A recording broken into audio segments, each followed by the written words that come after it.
So now, how many of us, when we're having a stressful day, a busy week, life isn't feeling as fabulous, tends to head outside to get some R&R? Yeah. It's something instinctive within us. It's something that we need to do. And quite often, like we were talking about who gets their, 3 lots of 20 minutes of exercise a week, it's something so often we forget to do. And quite often that choice, especially when you're ageing, can be taken away. And that can be taken away in many different ways. It can be through physical barriers, whether that be accessibility, whether that be fear of tripping over, fear of falling, whether that be I just don't even know where the hell the door is to get outside, which is very common in aged care buildings, or psychological barriers. I can't walk that far. It's cold out there. Or staff. Oh no, I'm too busy. I'm sorry, I can't take you out there. And staff training, staff not knowing what they can do in that outdoor environment to connect the people that they're caring for with nature. Oh no, it looks too risky out there. Lock the doors. And these are things that happen all the time. Now, thankfully, in the new aged care standards, it's being really pushed that is no longer good enough. We can't do that anymore. We need to really make a much better effort.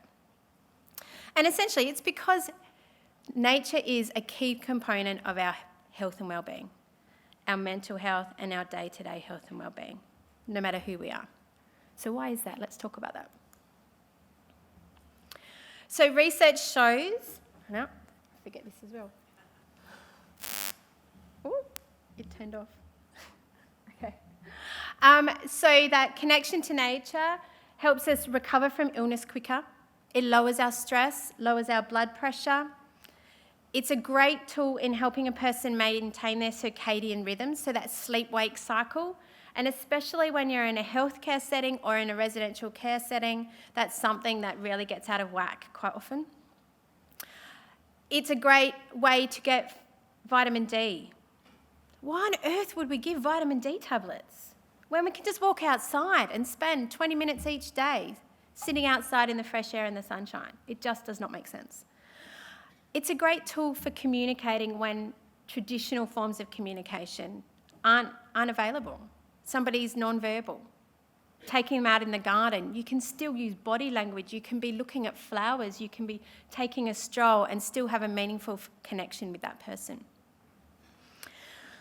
It creates changes in behaviour, emotional expression, and we get a feeling of self-esteem, independence. When you're out in a garden, you get to choose where you sit. You get to choose where you walk. You get to choose where you look. You get to choose what you smell. Quite often, when you're in a healthcare setting, you don't get to choose the other parts of your day. So this is an opportunity to be able to do that. And it is a great tool for therapy. Horticultural therapy, so we're using gardens as the tool for your therapy programs, physiotherapy, occupational therapy, speech pathologists, psychologists, getting outside and doing these therapy sessions in nature. It's right there. No reason why it can't be used, and it's a great tool for that. There we go. So these are just some of the benefits of garden environments: hope, independence, social interaction, working as a team, increased decision-making abilities, appreciation, self-esteem. I need my notes, don't I? So by creating a space where one can reconnect with nature, we can provide the means to heal mind, body and spirit. When we grow gardens, we grow life, which we care for, we nurture and we partake. And these are important parts of who we are.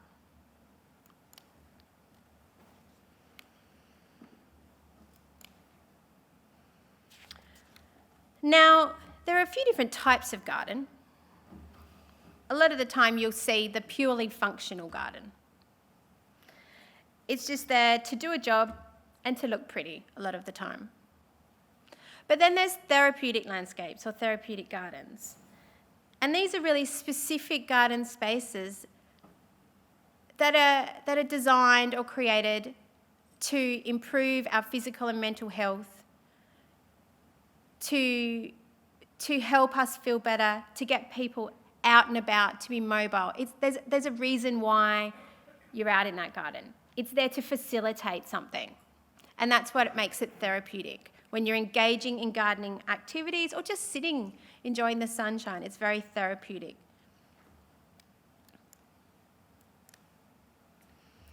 Now, I'm going to talk you through a range of different kinds of therapeutic landscapes, because part of what we're going to talk about today is I'm talking about you connecting with nature, but also if you want to actually upgrade your garden environments in the place that you work or for the people that you care for, you need to know what kind you want, what kind there are, and then how could you actually possibly go about getting something off the ground.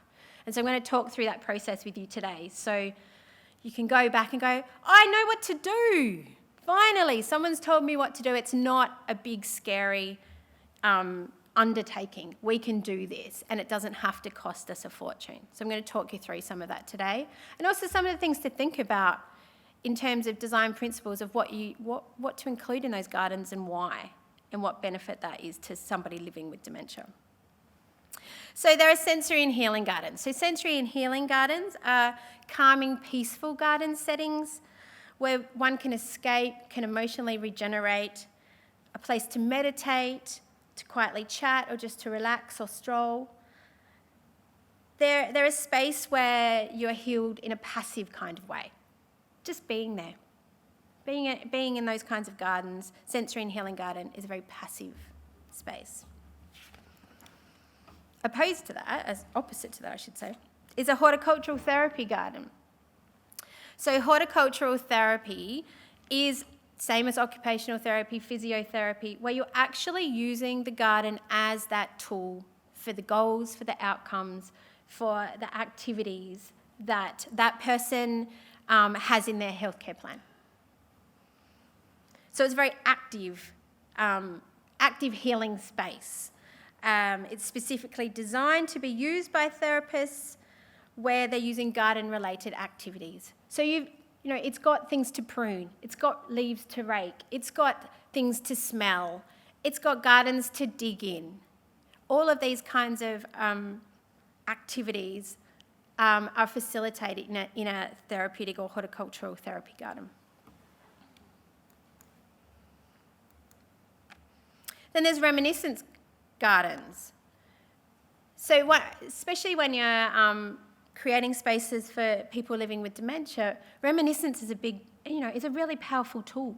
So the garden can be used for that. We don't just have to have books with pictures that someone might connect with or music that someone might connect with.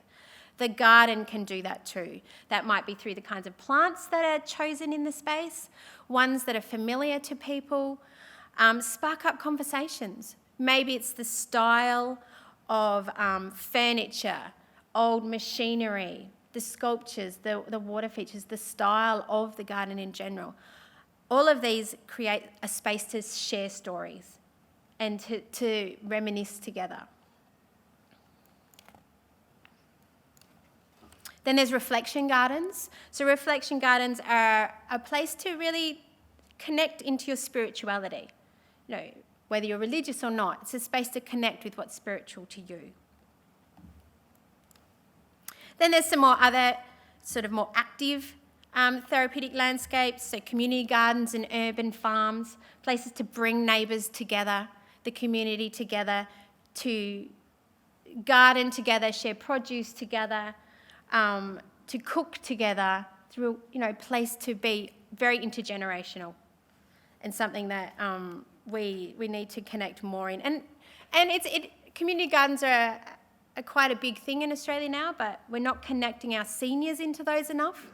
And I think that's something where there's an opportunity where aged care organisations and community gardens should really come together and share, essentially. Then edible kitchen gardens. So this is again something that it's big in the schools, but it's also something that there's no reason why we can't have kitchen gardens, raised garden beds with veggies and herbs in our own aged care facilities. Many of you would have heard of the great stuff that Maggie Beer is doing in talking about let's make more palatable, better food for our seniors. If any of you have been to one of her masterclasses, there's a big section in there about actually growing your own food and connecting the residents that you're cooking for or cooking with the actual production of it, and that being a part of that whole process. None of these have to be expensive. They're all things that are quite, easy to do in their own way. And then you have more specific therapeutic landscapes. So I'm a landscape architect, so I design these spaces and really work with organisations to understand who they are, what they want to do in the spaces, and then who are the end users, and involving them in that conversation. What do you want in your garden space? And I'll talk about that process a bit more in a little bit. But creating spaces that support different user groups, can be a good thing. And I know at the moment, in Australia, we have memory support units. It's the way we see aged care should be. I don't necessarily agree or disagree on that, but it's what we do. So there are people within those spaces who do have dementia, and let's create a garden that really supports them and understanding what they need and what they're interested in. So a dementia-enabling garden is something that really focuses on those needs of those particular group. So in talking about dementia-enabling gardens, obviously you all know what dementia is, so there's just a few of the different types. I don't need to go through them. But in talking about how the garden can be a great tool for supporting somebody living with dementia, obviously some of the behavioural changes that a person living with dementia can go through is that they might be depressed and withdrawn, they might wander, be intrusive, they might not sleep very well, they might repeat themselves, ask lots of questions, can be verbally disruptive, physically aggressive, hallucinate, might be socially inappropriate. A lot of this can be minimised in a way without having to use medication, by taking someone out and connecting with them. Like we were just obviously hearing about the validation. So using the garden as a way of helping a person work through these scenarios, these difficulties, these feelings that they're feeling at that particular point in time. The garden can be a great tool for that. Now, who's seen these kinds of, gardens in their aged care facilities around the place? Yeah, it's very common. We're getting better, but there's a lot of spaces like this where it's just been forgotten. It's the piece out the back that no one really pays any attention to. You've got your whiz-bang beautiful garden at the front door, but that's not for anybody to actually engage with. That's just to sell to the families that we have gardens. And then these kinds of gardens will be, around the back somewhere, or just not even accessible. And then obviously you've got disengaged people, which is not what we want at all. This is what we want. And this is why the garden is a great tool for that. People feeling enabled, feeling connected, engaging in meaningful activities. They're socially connected. They feel part of a community. And so by really thinking about the garden spaces that you have within your residential care settings, within your community settings, this is how you can really start to connect people, one with nature, but also with others.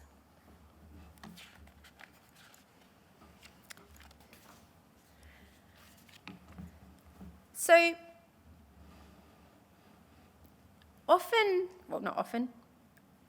majority of the time, an aged care building has been designed looking at what is the health model, what is the medical model that we need to functionally facilitate within our building.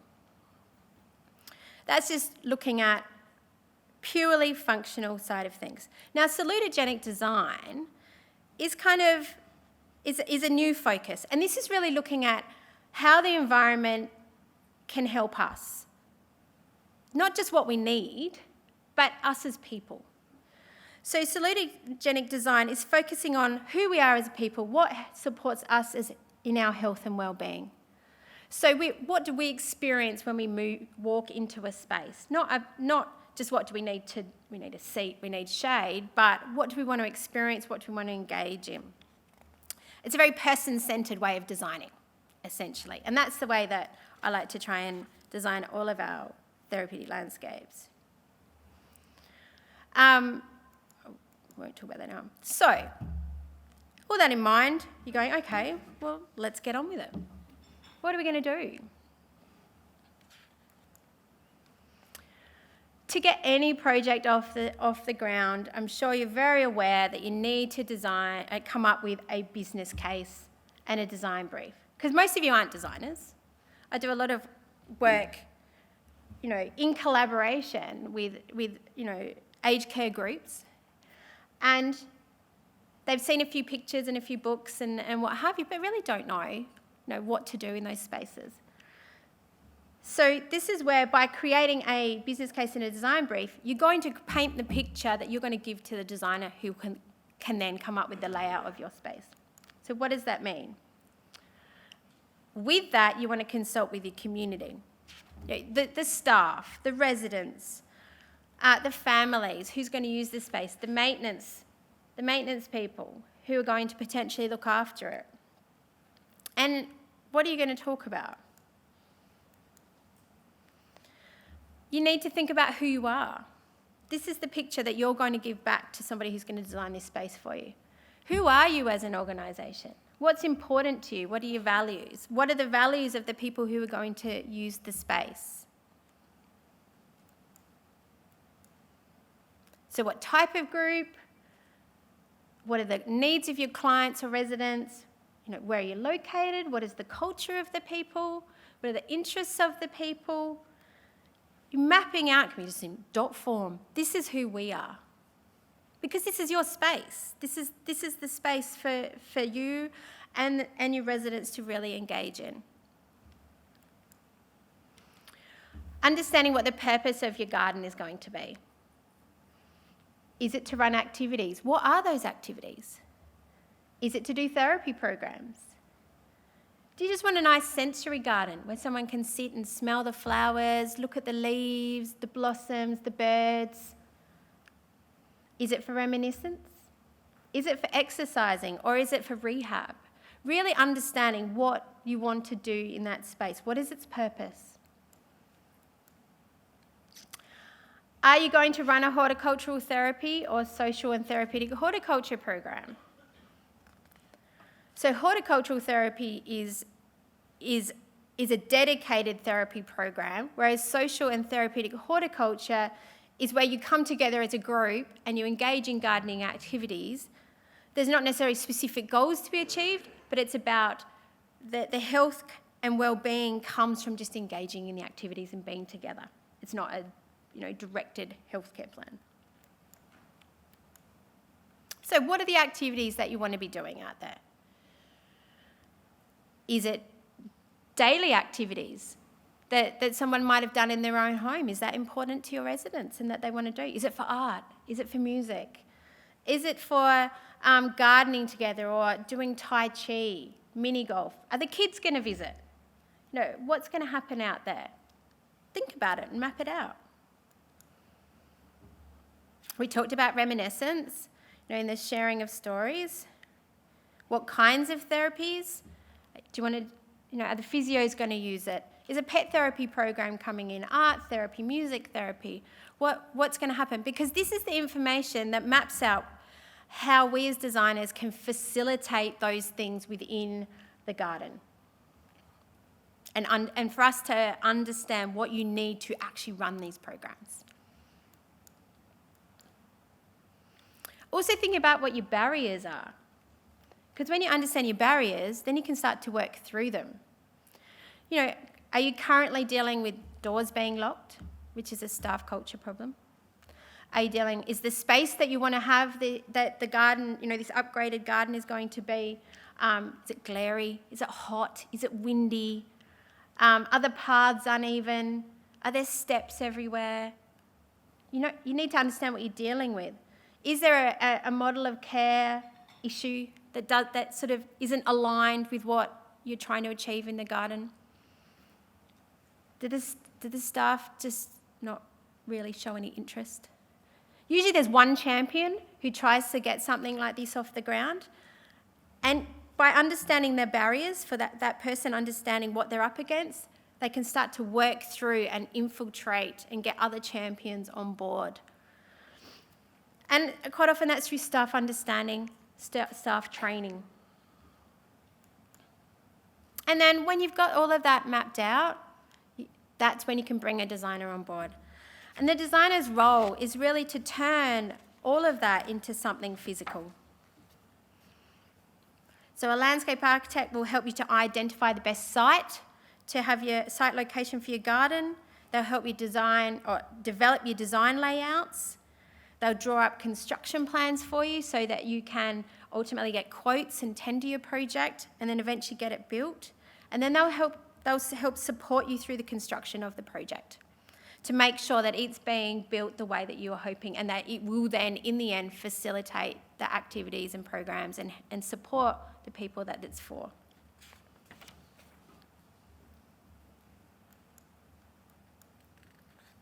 So let's talk a bit about creating Dementia-Enabling Gardens. So this is the book that I wrote with Alzheimer's Australia SA, so now obviously Dementia Australia. And when we put together this guide, it was with a team of experts within Alzheimer's Australia, Dementia Australia, and mapping the behaviours and therapy programs that a person living with dementia might be going through, experiencing, and then what can we have in the garden environment to physically and psychologically support somebody. So it's a really pictorial guide, which at the end, actually, just so you know, in your bags, this baby, create an enabling garden environment that Alzheimer's WA has put on in your little bags. That has the design principles I'm about to talk about with you on it, and where to kind of get this book. And it's just a useful book that really kind of helps you start thinking about the process. So, the design principles, starting with orientation. So, as you would know, for someone living with dementia, they need to understand where they are. They need to know where they've come from, where they're going to, where is the way to get outdoors, where is the door to get outside. If they have some understanding of that, then they're going to actually potentially go outside. So your internal environment needs to give somebody cues that this is the way to the garden, especially if your garden isn't located off of a lounge or a dining space where they just naturally can see it out the window.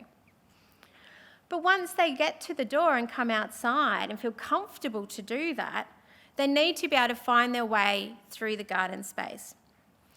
And so that's where having obvious vantage points enables somebody to check back in to where they came from and to decide whether or not they want to move on. Because as I'm sure you're very aware, someone living with dementia can't necessarily initiate a big line of decisions. So if there's an offering or even two offerings, they can make a choice as to where they want to go and what they want to do. And when they get to that spot, then there might be another choice. And then they can decide if that's where they want to go or they want to go back.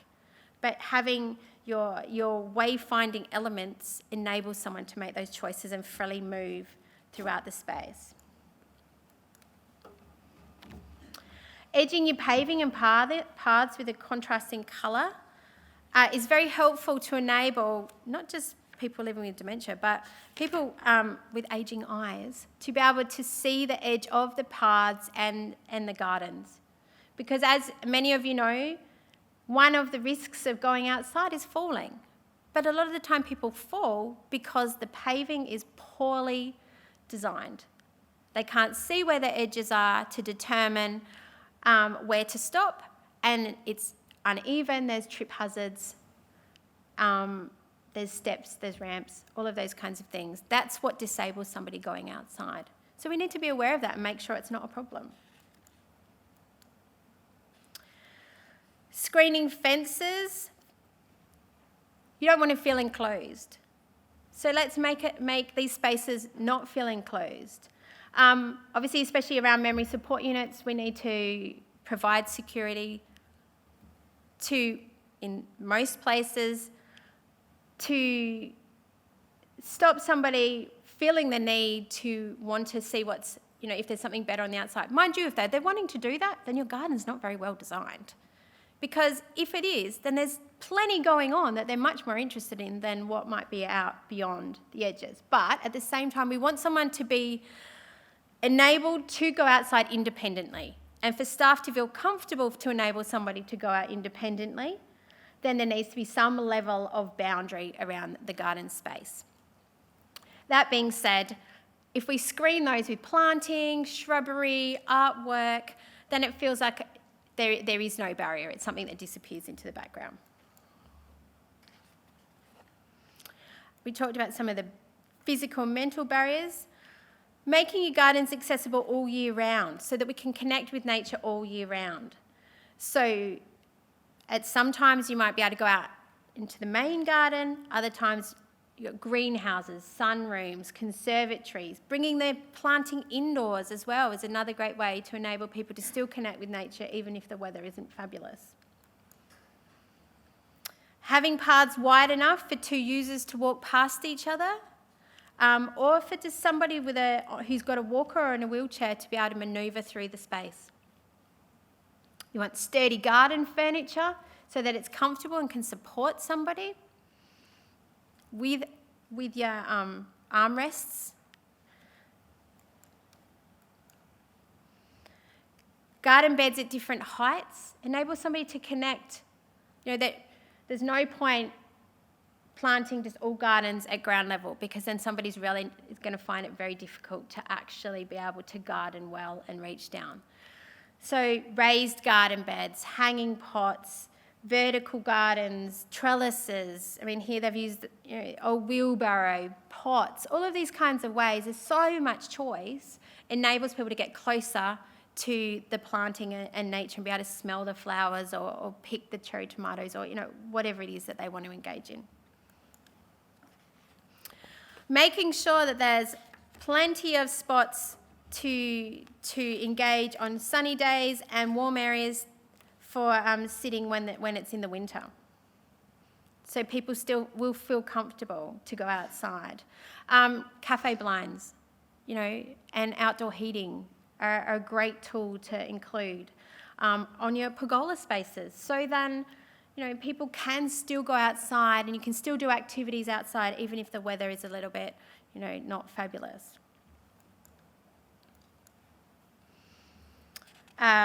Locating seating at regular intervals.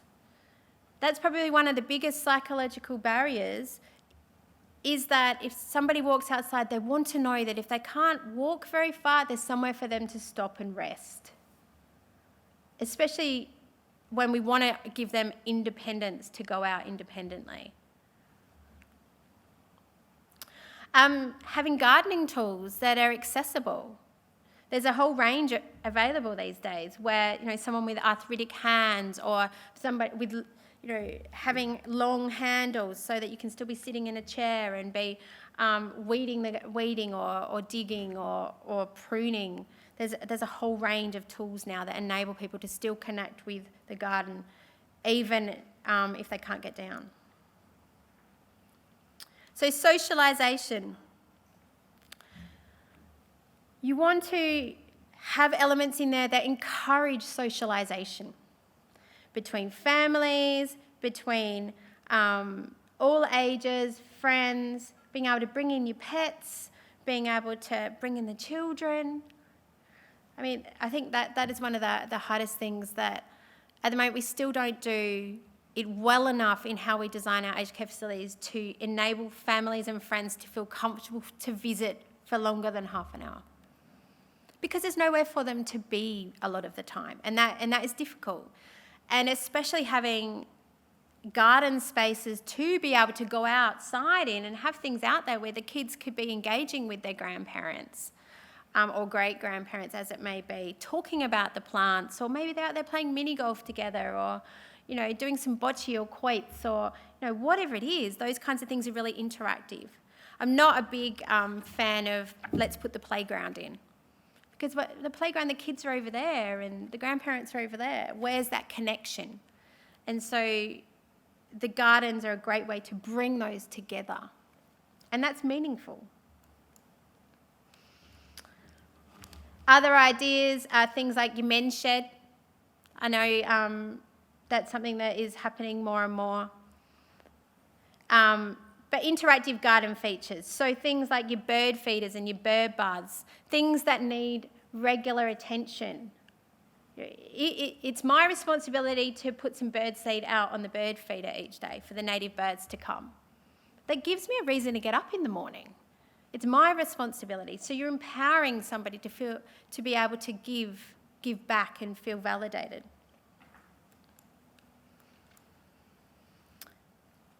Having all year sheltered and heated outdoor entertaining areas for celebrations, for barbecues, for what have we got coming up? Melbourne Cup, outdoor group activities to come together. But also having a range of different types of table and chair options. So you might just want to have a one-on-one chat or a quiet cup of tea by yourself. You might want to be able to, but at the same time you might want to have your family birthday. Having a range of different seating styles in different locations gives people choice. Passive areas for refuge and spaces to get away, and larger activity areas for bigger groups. Think about what meaningful activities are meaningful for the people who are going to use the space. Would they like to be washing the tea towels and hanging them out?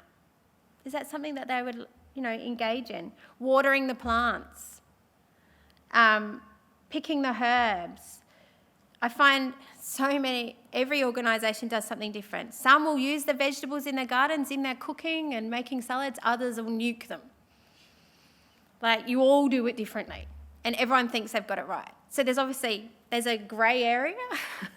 I want everyone to be able to use the plants that they get from the garden and bring them inside, or do something with them. It makes it more meaningful. It's a better connection.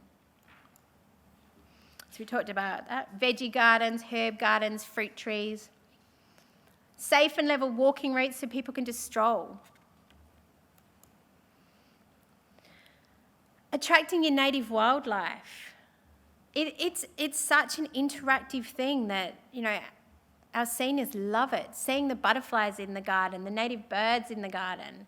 They find that really, engaging and something that they just love to sit and watch. And with that, it's probably a lot of daydreaming. A lot of just daydreaming and enjoyment. Work with staff to develop horticultural therapy and outdoor therapy or activity programs. The staff need to be part of this conversation, because they're the ones who are going to go out there and, even just prompt or set something up outside so that someone living with dementia might just potter out there and, come across an experience, go, I want to do that.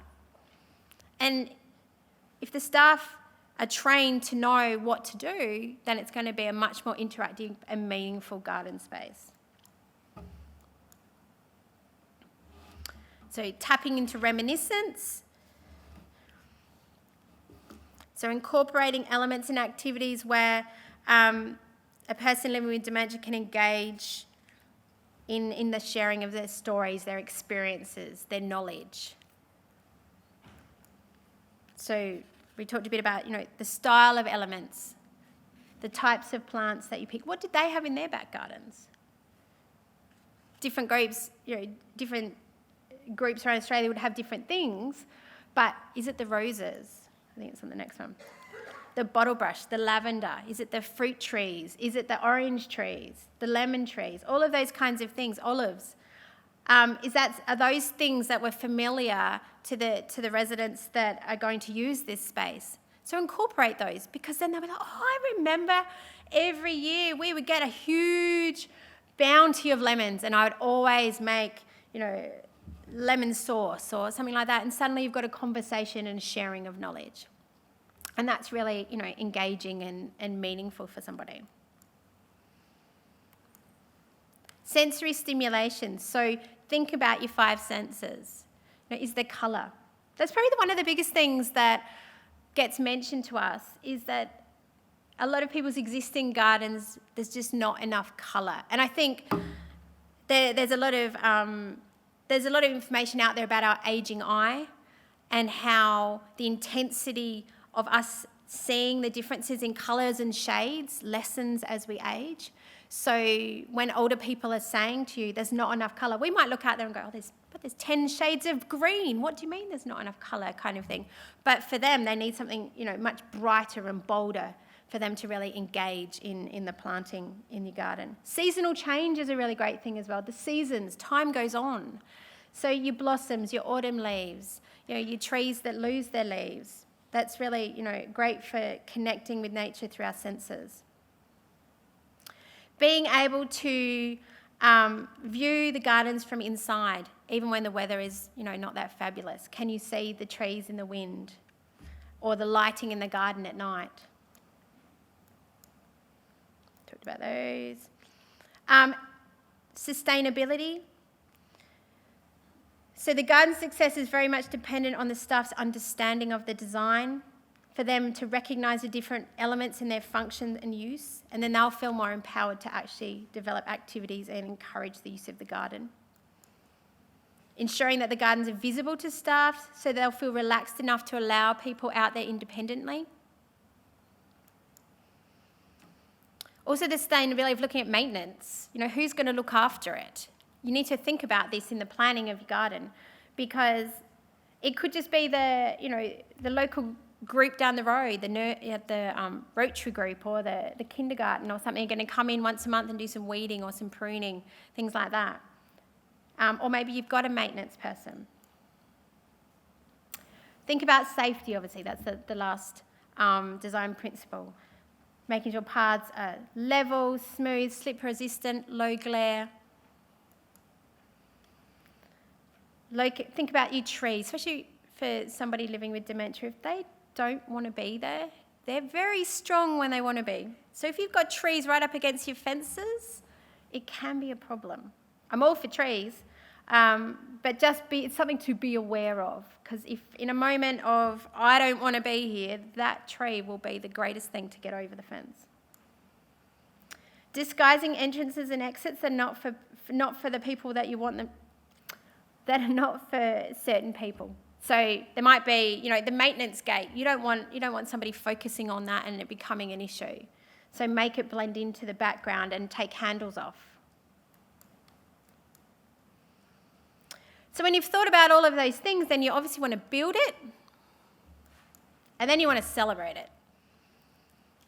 So the last step in the process of creating your, dementia-enabling garden or therapeutic landscape. Really celebrate the process that you've gone through, and then evaluate it.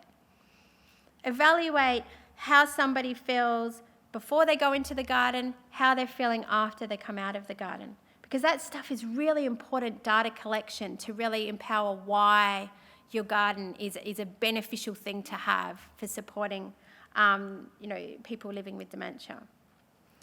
Now, I'm getting the wind up. So these are just a couple of quick pickies of a couple of projects that we've done.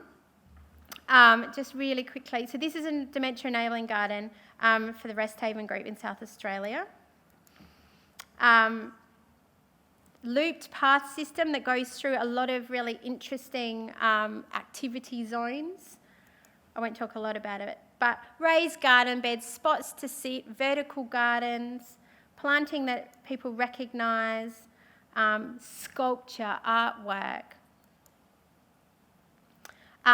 This is a rose reminiscence garden that really taps into the roses of the 1950s, and so something that people recognised having in their own gardens. And this has become quite a conversation piece. We also, this particular project had a mobility garden which worked with the physios.